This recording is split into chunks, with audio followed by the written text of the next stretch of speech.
Hello, welcome to back to the podcast. How are we? Not bad. Not bad. Bit tired. Well, bit ashamed after yesterday. well, listen. Simran's gone. Simran's not here, Yeah. which means that Chris has asked to take the helm.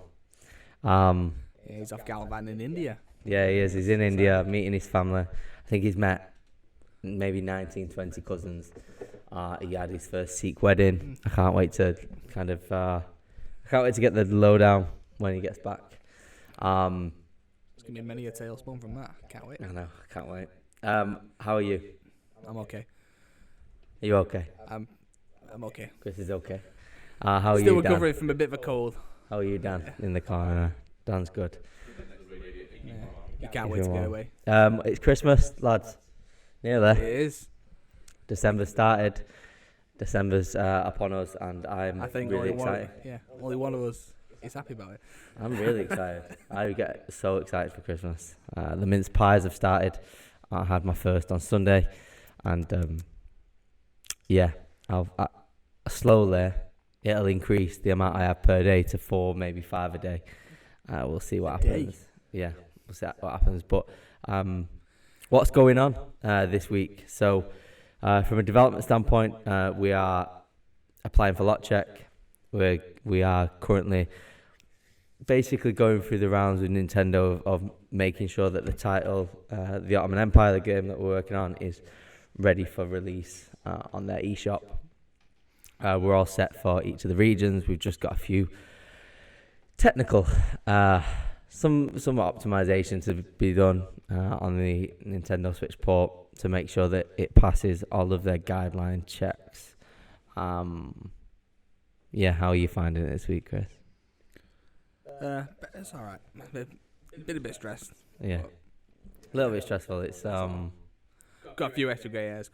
yeah, definitely. We've it being our first time going through the process, we're just making sure everything's covered so that we don't have to submit more than maybe twice to lot check. Good thing is, it doesn't sound. The process doesn't sound as bad as we heard.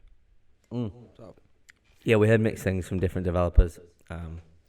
Some that could take 6 weeks. Some people said like 6 months. Who said 6 months? I know.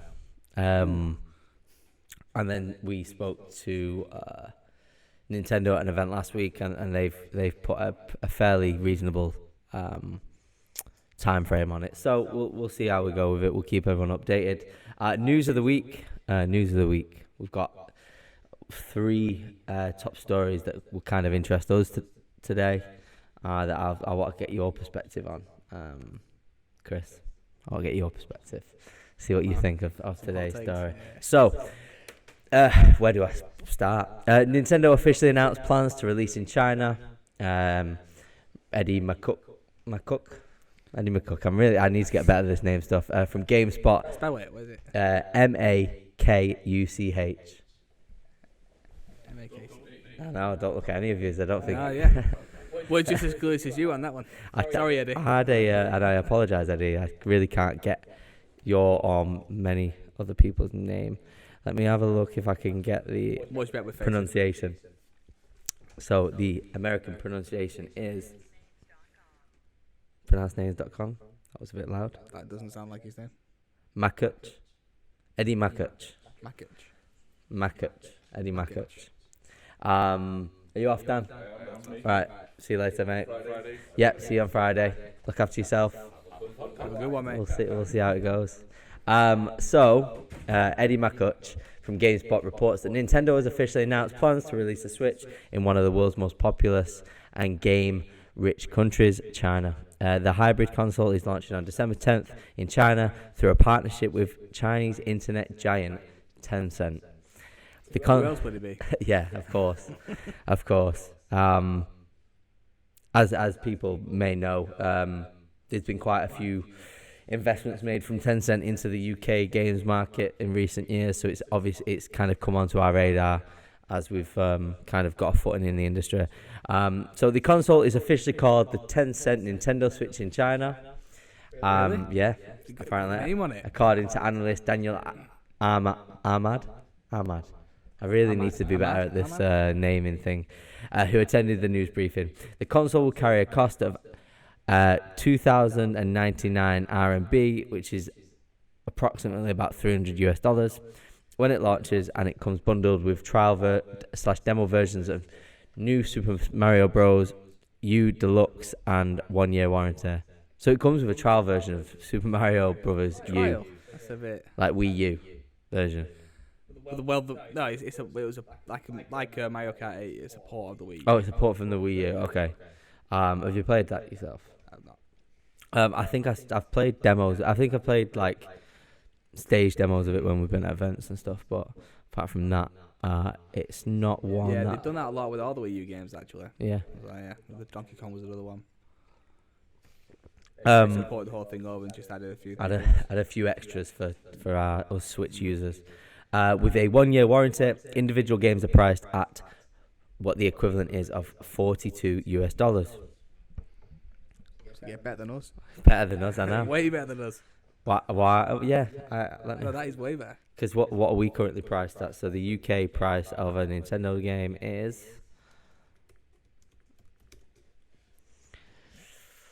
It's about 50 quid, isn't it?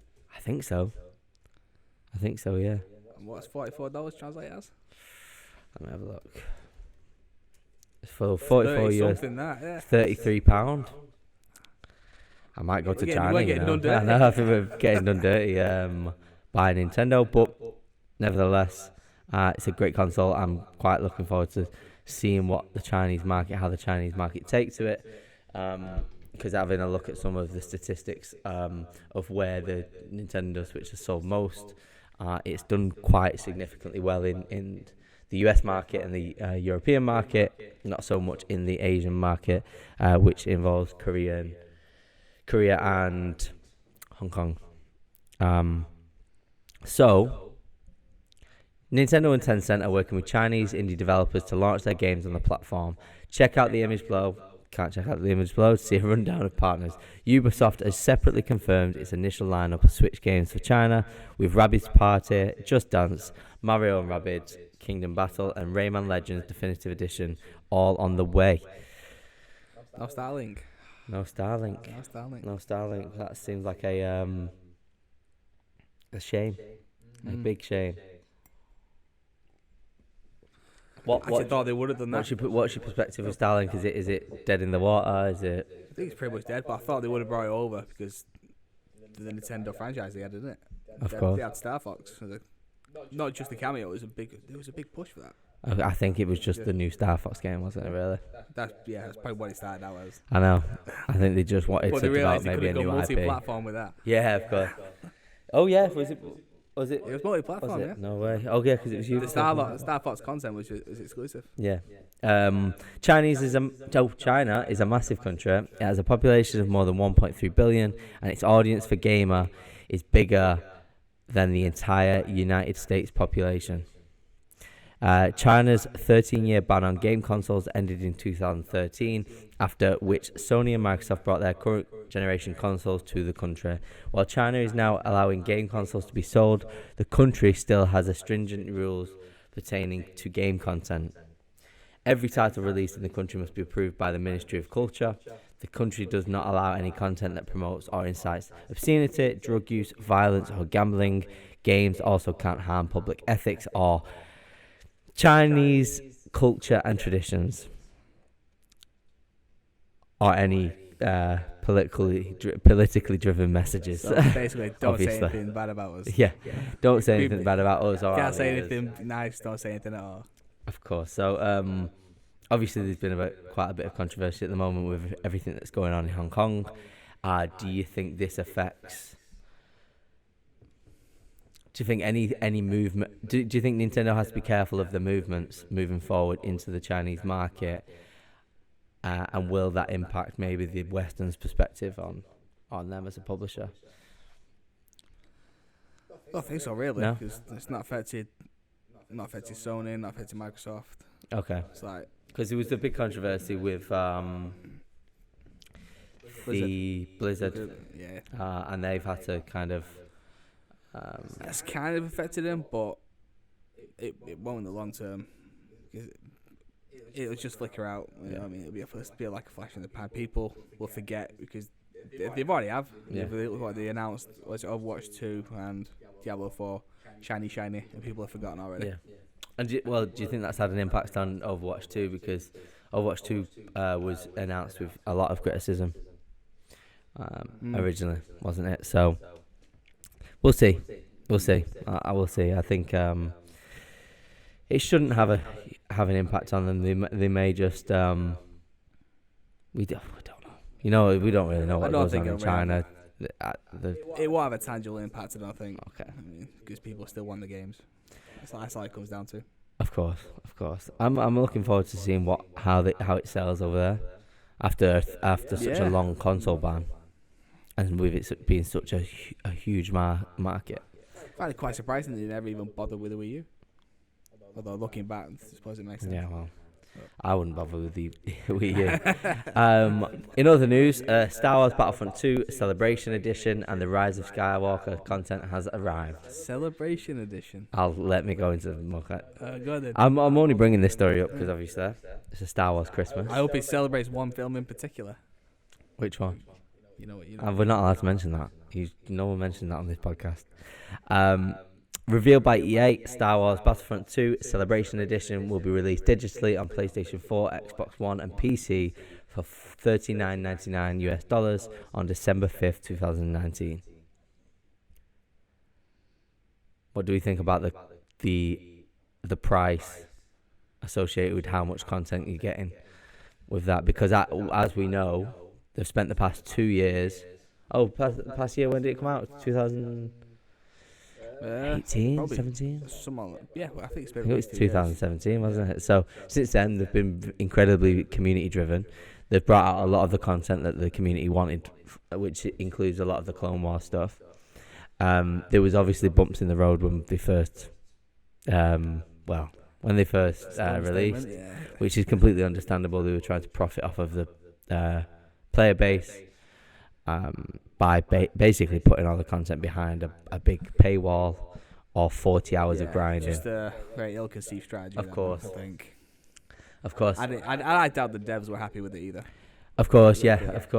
And I think it's led to a lot of discussions in the UK Parliament and the EU about Overwatch popularised it, but it didn't really blow up until Star Wars tried it. Of course. And that is on the topic of loot boxes, which we'll do probably a podcast about. We'll see what stories of how things have changed over the past 6 months with pertaining to loot boxes. Existing Battlefront. Here's one. Existing Battlefront 2 players can upgrade for a discounted price of $25.99. And this new Celebration Edition includes all of the following.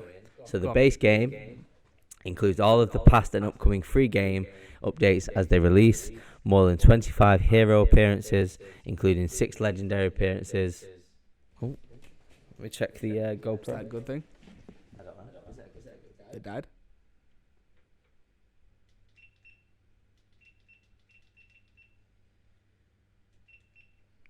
Is it charged? Yeah, I think so. I hope so. Including 6 legendary appearances, plus 1 appearance each for Rey, Finn, and Kylo Ren, inspired by the Star Wars The Rise of Skywalker, coming December 17th. Well, it's December 20th in the UK. More than 125 trooper and reinforcement appearances, more than 100 hero and trooper emotes and voice lines, more than 70 hero and trooper victory poses, and the Star Wars Rise of Skywalker update. What do we think? So, first of all, how much of that is new?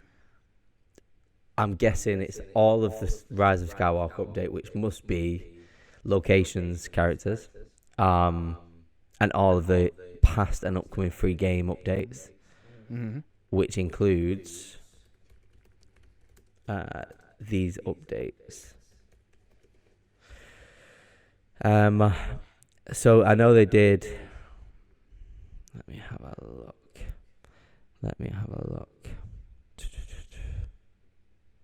They did the Clone Commando updates. They've done a lot of the prequel content, which has involved multiple maps, multiple Jar new Jar? locations. I think they're trying to avoid Jar Jar. Come on, man. I think he, Missed opportunity. as far there. as Jar Jar goes, I think he's probably taken a step back in the canon. Yeah. What do you think about that though? For 25, if you already have the game, how would you feel about paying £25 to That's my issue. update? Because have they ever done any other paid DLC, pay content previously?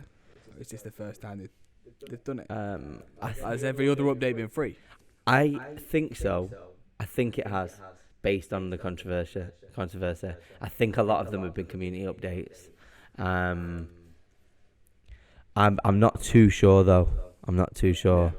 Because I think if it's all been free up to now, Yes. I don't think it's suddenly charging for the celebration. It just seems a bit of a money grab. So Like it seems a bit disingenuous, that one. in October, General Grievous Hero was announced. Hero health rework and regeneration balancing. In November, Obi-Wan Kenobi, the hero, was released. Grievous appearance. Geonosis Galactic Assault Map. The 212 Attack Battalion appearances.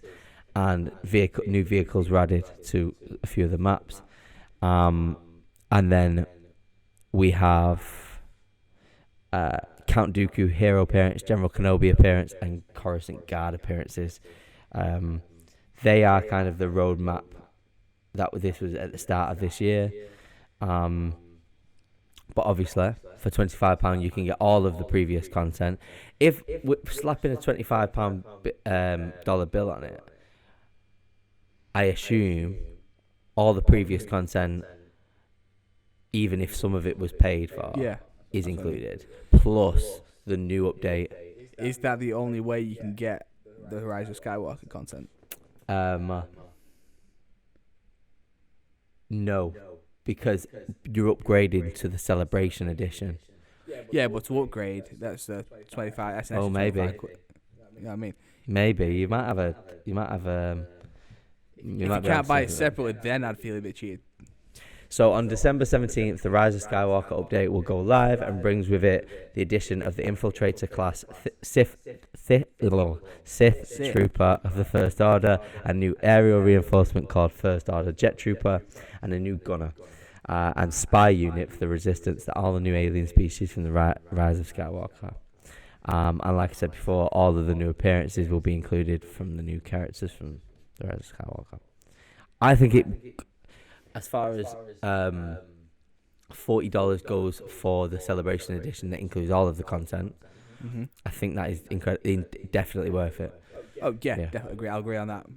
Yeah, Yeah, because the great deal on that. because the game is so much better now than it was. I've got it. I've got a copy of it. I don't play it. I've not played it since it came out because of all of its issues. But I think it might be worth giving the to existing people who've already bought it previously. It might be worth giving them that content for free, just as a way to say sorry, just to pull them back. Like yourself, you've not played it since when? How long? 2000, probably December 2017. I mean, yeah. I literally bought the game and then just never. It's a totally different game now, and you've got the films coming out where everybody's feeling the Skywalker high. Of course, yeah. I think I'm going to jump back into it. You'd want to pull them back in. Yeah. You know what I mean? Maybe 10 quid at the most. I just think 25. Yeah, but that includes all of the content that has come previous. But I don't know if that's that only is a value cost. if you haven't bought that yet. Of course, yeah. So that's my issue with Yes, so if you already play the game, if this you'll is the always only way, already have that content, won't you? It's the only way you can get the new Skywalker content. I think that's a bit unfair. Maybe it's not. Maybe it's not. Maybe. I can't imagine it would be. Yeah, I don't think it would be either. The GoPro is playing up today. Just me. Just doesn't like it. We've got technical difficulties when Chris is on for the first time. I just bring technical difficulties everywhere. Everywhere he goes. Things just break. I think it's a good. I think it's quite a good value for money. I think it is. I think if you buy the base game for $40, I know it's still that's the price of the game, and it's still 2 years. It's 2 years old, but the amount of content in there now, is definitely worth it. I think it might be one of the best redemption arcs that we've seen in gaming. Maybe. Better than Hell Games. Well, I don't think anyone can beat No Man's Sky in their redemption arc. But I definitely better than that. Digress. So, other than that, what else has come out this week? Have we got any new game releases this week? I think we're a bit quiet in terms of game releases. I think yeah. Most of the big stuff has come out already. Yeah, I think most of the heavy hitters are. You comes out the last 2 weeks before Christmas. Of course, yeah. So IGN have just released their Game of the Year winner. Go on. As we roll out the end of 2019, we invite you, dear reader, to take a peek at the fruits of our labours, debates all the way back to 2001. Oh, wow. So they've done it in every IGN Game of the Year winner. And we'll see if there's any that... Still got a year left. Any that you're interested in. So, 2002 is Battlefield 1942. Have you ever played that game? Nope. Not played it yourself. That's a great... Let's see how many of these I've not played. Let's have a look. I've got a feeling it's going to be 2003, there was Knights of the Old Republic. No, I missed that one as well. Have you not played But that? I'm not. I've not played that. I've not played that either. I wasn't a very big PC fan. I'm not a PC gamer, as you probably know. I thought you loved Star Wars with over than that. I was a Mac. I was on Mac in 2003. Okay. So, Half-Life 2. Nope. God of War, the original one. No, because I missed that as well. We have Okami. We have Super Mario Galaxy in 2007. I actually missed that one as well. You missed Super Mario, Chris. I was never big on my Wii. Hey, You really, that's a fantastic game. I hope I don't think they're going to, but I'd love if they brought it back. Another port, come on. I don't think they're going to do it. I think they're focusing on Odyssey 2. Odyssey 2, and I think it might incorporate maybe some of the Galaxy elements in there. Because Odyssey was basically a successor to 64 and Galaxy. They've already had Mario on the moon with that in that game. So, of course. Yeah. Mario on all weird planets and different perspectives and stuff. They've already done it. Go nuts. I'd love for them to do. Let it capture a planet and be the planet. Yeah, that'd be sick. I just I didn't play a lot of Mario Odyssey. I've got it. I've just not got around to play it. I might catch up to it over this period. Fallout 3, 2008. Fallout 3? Did you play it? I played that one. What? But I played recently, but I have played it. You played recently? Relatively recently. I played it this year. I got it at, what is it, GOG? It's about 15 quid, something like that. Yeah, enjoy it. A bit clunky. It's definitely aged. Has it not aged gracefully then? I wouldn't say so. No. But it's still about on par with Fallout 4, I think. I can definitely see the improvements from, because I played Fallout 4 first. Yeah, of course. It's hard I for was me the to go same. back. So it's because of that it's hard to go back. Yeah. Well, I did enjoy. I think the story is a bit better. I didn't know Liam Neeson was in it. Oh, I didn't know that. Oh, was he the dad? He's your dad. Oh, yeah, he He's is. your dad. Here's one. Uncharted 2. No, I've not played that one. Well, listen, we'll bring you up to speed. Chris has recently played through all the Uncharted, and he's got quite a controversial opinion. Please do tell. What do you think of Uncharted as a series? I just don't see the appeal. You don't see the appeal? I don't get why it became so big, because it's alright as a concept, but I thought the original game was rough around the edges. Of course. I don't think there's any denying that. Yeah. But I could see something there, so that's why I kept playing it. Then it crashed on me, and I lost my save date. I was like, I'm not replaying that. Did you finish it? No, I didn't finish that one. Okay, so you didn't get to the end. No, I didn't get to the end. Okay. So I just ended up watching the end, just so I could catch the story. So I wasn't playing that again. No, of course. And that happened on the Uncharted remastered. Yeah, the remastered collection. Yeah. That's interesting, because I was not happy. I got through it. That's when I played Uncharted as well. I played the remastered Interesting. So, interesting. Yeah. So I thought Uncharted 1 a bit rough around the edges, but there's potential there. They'll fully improve it. Yeah. Uncharted 2 was more of the same. Yeah. Like almost exactly one for one. So, every issue I had from Uncharted, like the bullet sponge enemies, the clown car syndrome, where they just endless waves of enemies. Platforming was still a bit clunky. I thought Nathan Drake didn't feel like he had much weight, but again, it's a PS2 game, so. And what did you think about the narrative? That was one with Chloe in it, wasn't it? That's the thing now. Uncharted 2? I can't really remember myself. No, I think I enjoyed the story of Uncharted 2 much more. Except for the ending. But I don't want to go into spoil for anyone who's missed it. So. About 10 years. We are 10 years. You can. I still don't like spoiling stuff, man. I think if we're 10 years into. Is that the rule? To the 10-year rule? 10-year rule. I will. Yeah. I'd like to avoid spoilers on this. Anyway, but we are going to go into a little bit of the Mandalorian later. Ooh. Is that GoPro still flashing? It is not. Oh, it is. It is. Yeah, it's flashing. Right. We're safe. Keep flashing. Good. Thank you. Right. 2010. We're on Mass Effect 2. You're a Mass Effect fan? Yeah, actually. Have you played that? Enjoyed Mass Effect. I haven't. Played all three. Wow. All three. I said there's 4. No, Well. no, there's only 3. Andromeda was obviously a little bit of a misstep for them, but we'll see what they do in the future. Shame.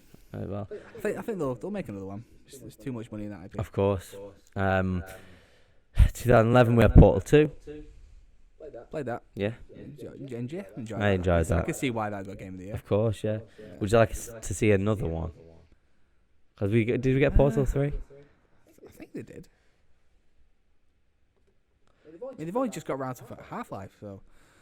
Of course, but I think they did Portal. No, I think they did Portal 2, and that was it. Because you could play as the 2 characters, the small and stumpy one and the tall one. Yeah, well, I like seeing another one if you keep it as fresh as. Yeah, you can keep it the same quality. Why not? Yeah, why not? We have Journey. We played Journey. I've not played. I've played Journey. It's quite a wonderful game. PS3 exclusive, that wasn't it? Yes. So I watched Journey. I watched it. We have The Last of Us. I watched that originally, and then I played it, and I played it about 4 times. So I've played it. I've also watched that as well. I do have it. Yeah, better than. I will get around playing it at some point. If you didn't like Uncharted, The Last of Us may be a bit more of your taste, where it's less about just go into a room and gun everyone down. It's more about it is survival at the end of the day. So we'll see. We have Dragon Age Inquisition to 2014. We'll speak to Simran about that one.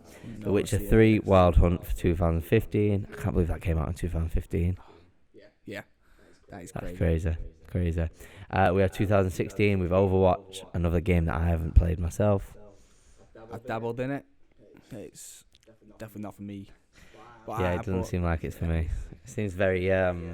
I tried dropping into it and just got absolutely sat on. Yeah. I was out. We have Breath of the Wild with 2017. What a good year. That was a great year. Game of the Year? What else? Same year. That's the same year as Mario Odyssey. Oh right, yeah. So. But would you? Didn't Mario Odyssey come out in 2018? No, it came out the same year. It's just it was October time. Oh, it was, wasn't it? So, yeah. I've got them mixed up. And then God of War 2018. PS4. I've Not played that one myself. And then what would you consider for Game of the Year this year? It's still what hard to say because I've not played a whole lot. Not playing it. Yeah, not played a whole lot this year. We've been making a game. It takes up a lot of your time.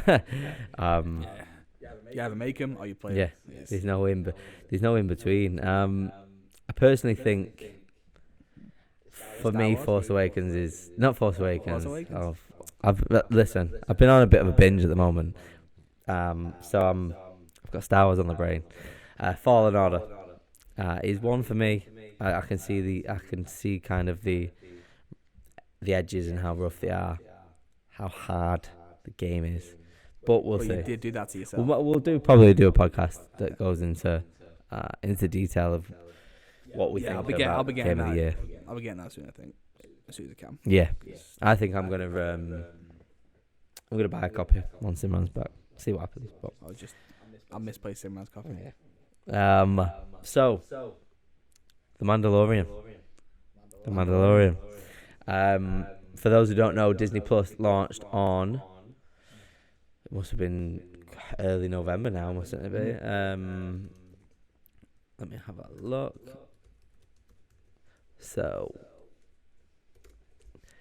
we had on the 12th of November, Disney Plus launched in the US, Canada, and the Netherlands. Don't know why the Netherlands got it. Don't know why we didn't get it.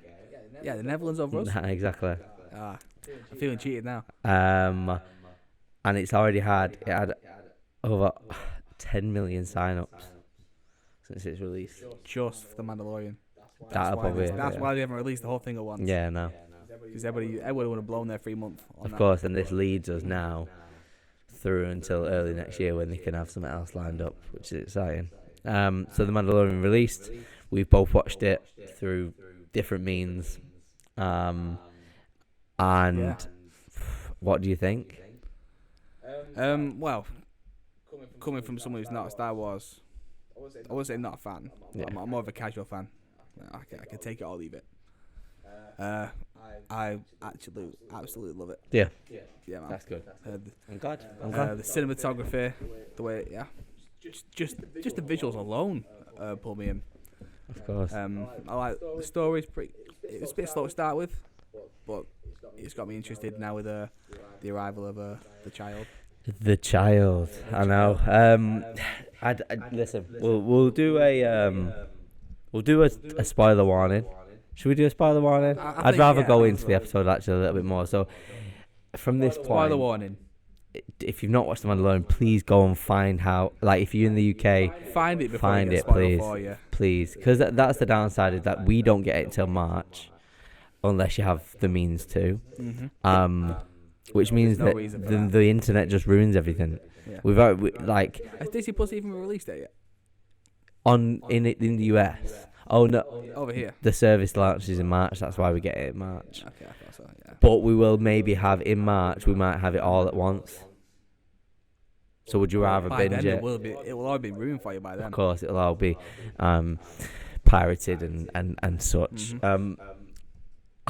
Listen. First 5 minutes, first 10 minutes. Go on. I was very worried, very, very concerned. I was watching it with my girlfriend Beth, and she's never watched a Star Wars film before. I think she may have caught one of them, which means there's a lot to. As a big Star Wars fan, there's a lot to bring her up to speed with. So I sat down. I said, "Listen, there's this new series. Let's watch it together. Let's see what you think." So I was very, very nervous going into it because I wanted her to like it. I got worried because 10 minutes in, it seemed very oddly paced.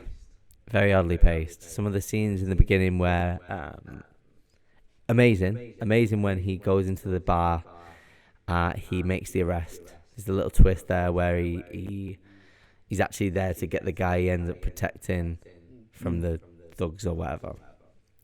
Because that's his money. Of course. So he takes the guy in. Some of the CGI wasn't the best. When he's waiting and he gets onto the ship and he zaps the big lizard thing. Like, I wanted him to overcome something a bit harder than that. Like, we saw him basically hand everyone's asses to them in the bar, and then he gets on and he's like, "Oh, how are we gonna get away from this thing?" And he just zaps it. I actually quite like that. Yeah. Because it built him up as this. It made it more mysterious. Like, it's more. The whole thing was more of a chore for him. Then it was an actual challenge. Okay. I kind of like that. No, I like that perspective. I do. Like, for God's sake, not again. Yeah. I'll be right back. I'm just going to deal with this. And obviously we've seen since then. We'll only go into the spoilers for the episode 1. So we can do 2 and 3 later on. I'll bring. One at a time. Yeah, we'll do it one at a time. And because when Simran's back, I'll I'll see if he can get hold of the episodes or whatever, and we can go from there. I thought it was great. I thought the bit in the middle where they were in the bar, it was the tone of it is great. It's dark, it's gritty. It's complete opposite of the movies. Yeah, complete opposite. More like Rogue One than it is with anything else. It feels like it's two different companies running it. It really does, doesn't it? Jon Favreau's doing an amazing job, as always, as he does with the Marvel films. But yeah, great. I was really I was scared, but as it got into it, and to see the look on Beth's face, like she was really enjoying it. The music is jarring, like it's not anything like a John Williams score, which is amazing. And then we get Taika Waititi, who plays a I can't remember what the code is that his name is. Did he play the robot? The robot, yeah. Oh, the robot. The bounty droid. Sorry, the droid. Can't say robot. In Mandalorian, that is Bounty droid. IG-11, and that is Taika Waititi, who is one of my favourite directors. I think he's hilarious. His comedy pacing and his style of comedy really resonates with me, as it's quite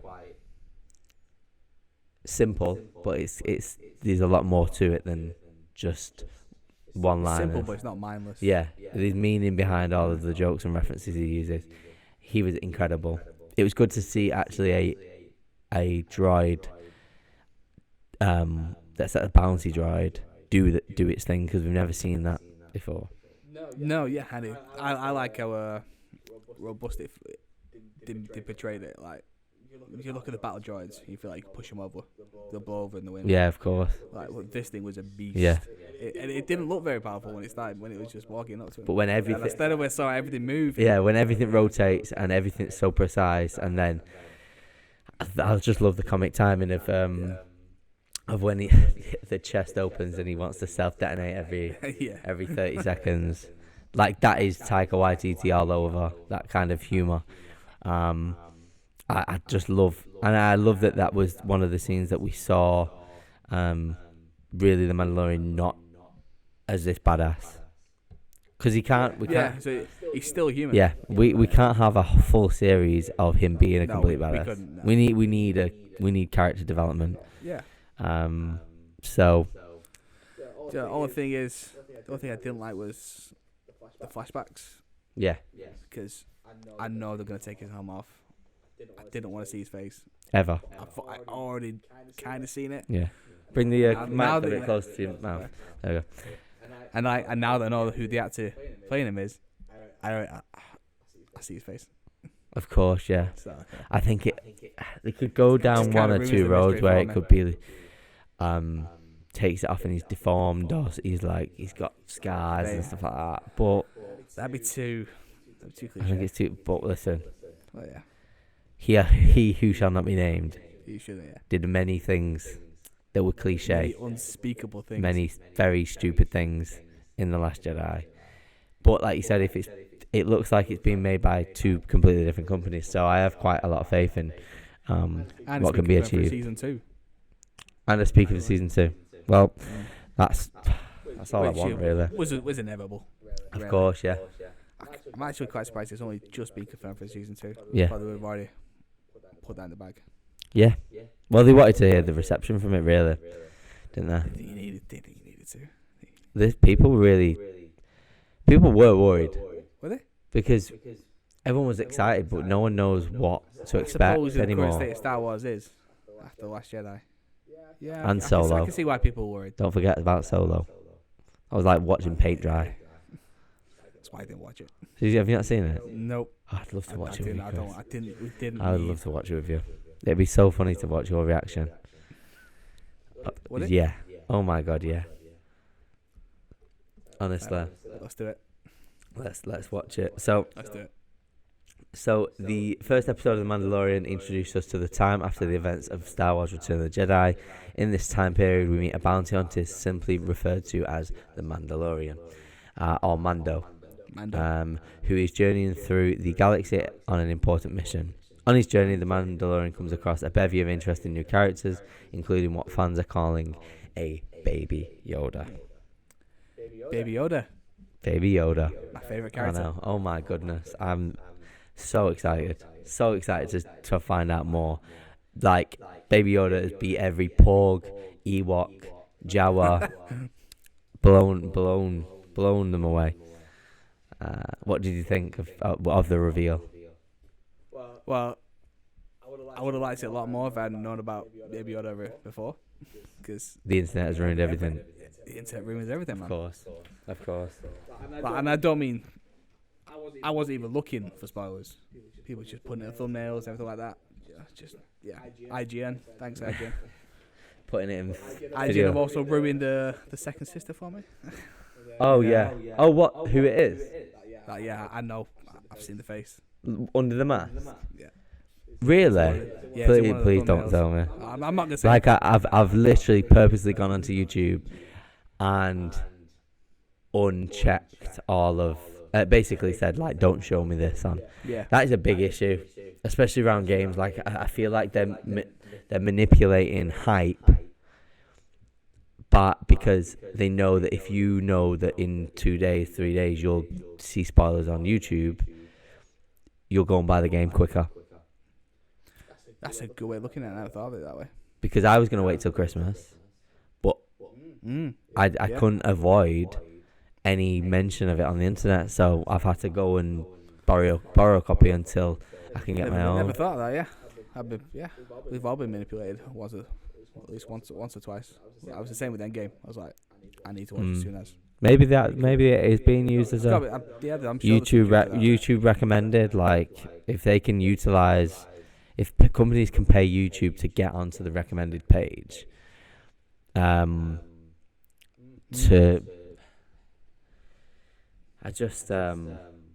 had to like go through and basically say, like, do not show me this. I am not interested, although I am really interested. I do that and it doesn't work for me. It shows me anyway. Like the same channel I tried to ignore, it just shows up back in my recommended. It's the same guy. I hate his channel. You need to block it. I do. He spoiled Spider-Man for me. What? Which part? Spoilers alert for Spider-Man. If you've not played it, it's a year later. I'm not gonna say. No, tell me, because it's a year later. All right. He said, well, it didn't. It spoiled the setup because I knew someone was gonna die because the picture of Peter crying. I was like, well, look at bed right there. It's not him. Who else is he gonna be? Of course. It's Mary Jane. It's like, yeah. One of them. Thanks, man. Fortunately, one wasn't really because of the what is it? Yuri Lowenthal, the guy who plays him. Yeah. His performance still was so good. Oh my god, I know. I cried. Yeah, same. We'll see. I'm dying to know now who's under the mask, but I'm not gonna press because I am playing through the game at the moment. I'm quite enjoying it. Apparently, it's a big reveal, so don't spoil it. Just if you can. Is it someone from that recognizable? I don't think it's somebody we recognize. I didn't recognize who was. So. I probably. But you probably. I did, yeah. Like the Mandalorian, IG-11 is also after the Baby Yoda, aka the asset, but the droid is far from willing to bring the child in dead. He's far more willing to bring the child in dead rather than alive. Despite the difference, they decide to try and work together to capture the asset. As if IG-11 sounds familiar, it's because you've definitely heard his voice before. It's that of Taika Waititi. It's Korg. I love it. I just can't even. I love him so much. I really love his work. It's great. Some have speculated after the conclusion of that IG-11 may not be really dead. Some have speculated that he gets found and repaired. So does that mean we get more Taika? I hope so. I'd love that to be like a trio: Baby Yoda, the Mandalorian, and IG-11. What more could you want? I know. But no, listen, everything about it, the set design, the music, I'm really looking forward to where it goes. Do you think there's anything missing? Would you like to see Jedi's? No, actually. No. No, I I quite like that there's no a bit like Rogue One. It feels self-contained in its own thing. Yeah. I actually don't want it to be anyway connected to any other Star Wars stuff. I know it will be. Yeah. And apparently they're going to reveal how the First Order came to power, which I'd rather just leave alone. Just let this be its own thing. But it all ties into canon, doesn't it? Yeah. Regardless of what you think about the main trilogy, the main quad. What are we calling it now? The main saga now. It's not even a quadrilogy anymore, is it? No. What is it? What are we on? 9 films? They call it the Skywalker saga. Hold my hands up. Just slapped it on. Listen, I'm very excited, Chris. Very excited.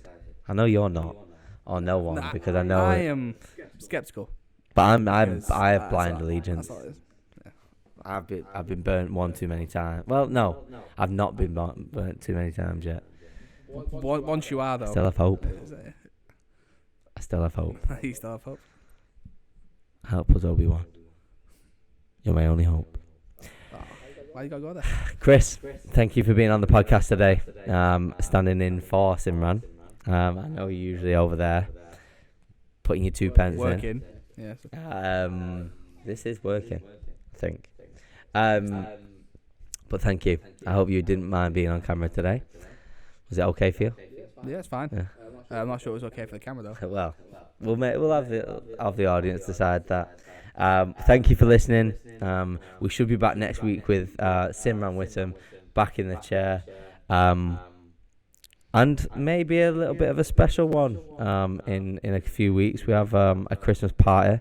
So next week we'll have Simran, and then the week after I think we might be doing a little bit of a Christmas get together with the team, and we might do a little six. Little shindig. Yeah, a 6 developer conversation. We'll see how it goes. But everyone, look after yourselves, and we'll see you next time.